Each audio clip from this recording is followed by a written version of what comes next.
Okay, now we're going to go on to some guidelines about performing these operations on real numbers. This is called the order of operations. If grouping symbols such as parentheses, square brackets, or fraction bars are present, what you want to do is work separately above and below each fraction bar. Use the rules which follow within each grouping symbol. Start with the innermost and work outward.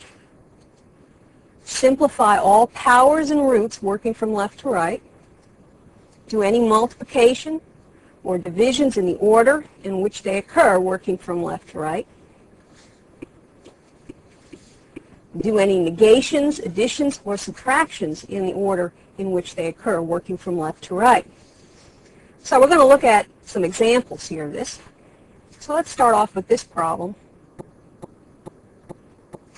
First, you notice you have 7 squared there, and you want to perform that operation first. So we would get 49 minus 15 divided by 3. Then we perform the division. So we get 49 minus 5. And then the subtraction, which gives us 44. Now let's look at another example where we have a fraction bar.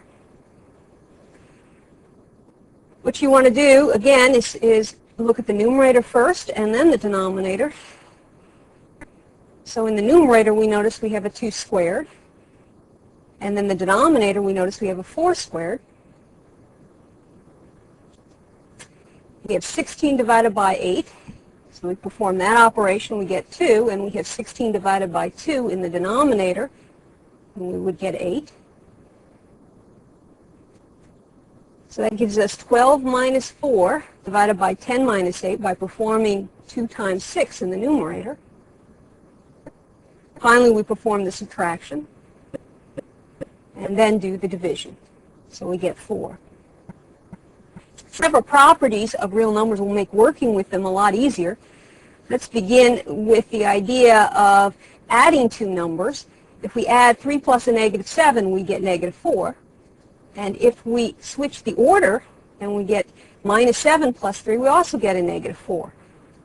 So we can say that 3 plus a negative 7 is equal to negative 7 plus 3.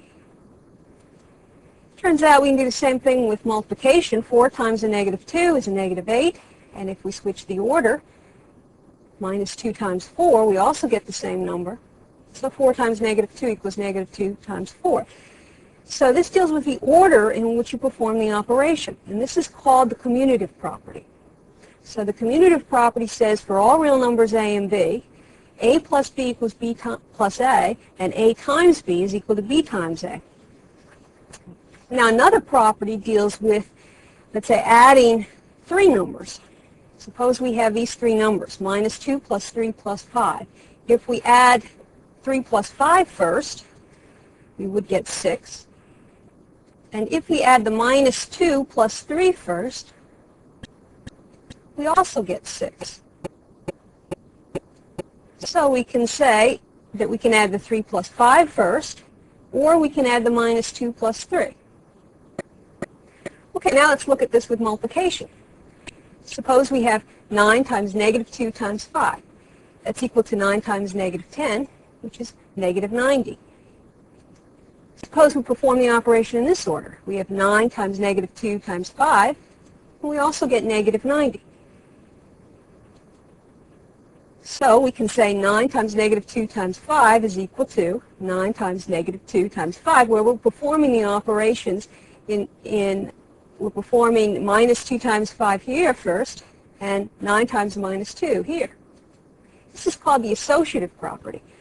For all real numbers a, b, and c, if we perform the operation first, so we have a plus b, that quantity plus c, that's the same as a plus the quantity b plus c. And the same thing with multiplication. Now let's talk about some identity properties. Notice that if we take 0 plus 2, we get 2. And if we take minus 7 plus 0, we get minus 7.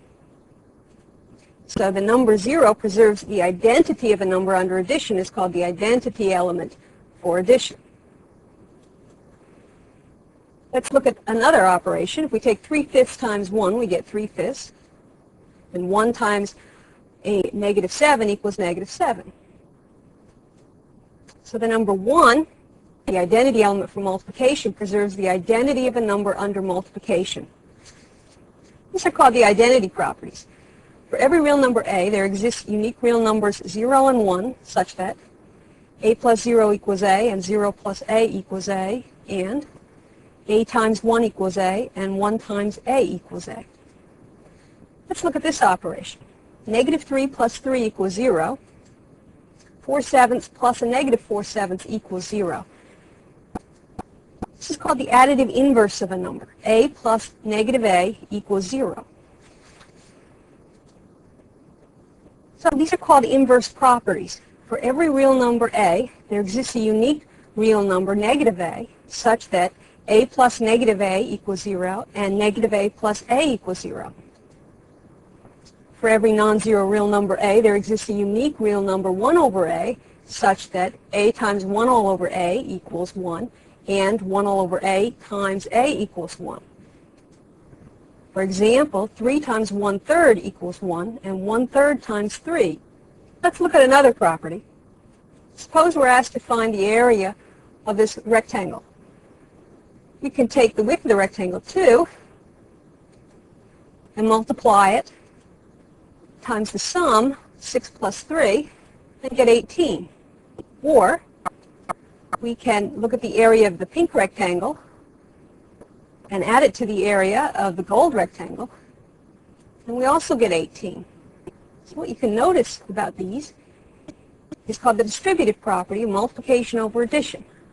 For all real numbers a, b, and c, a times the quantity b plus c is equal to ab plus ac. We can look at some more examples of this. Suppose we have the expression 3m plus 36.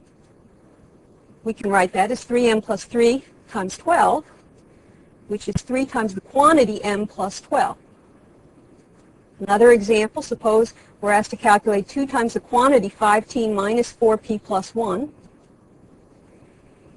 We multiply 2 times each one of those terms, and we get 10t minus 8p plus 2. Okay, what we've gone over today are some properties of real numbers and some interesting sets of real numbers. You need to become familiar with the terminology because your instructor and your textbook is going to use this terminology throughout the course. So keep practicing on these problems and think about the terminology as you're going through the problems.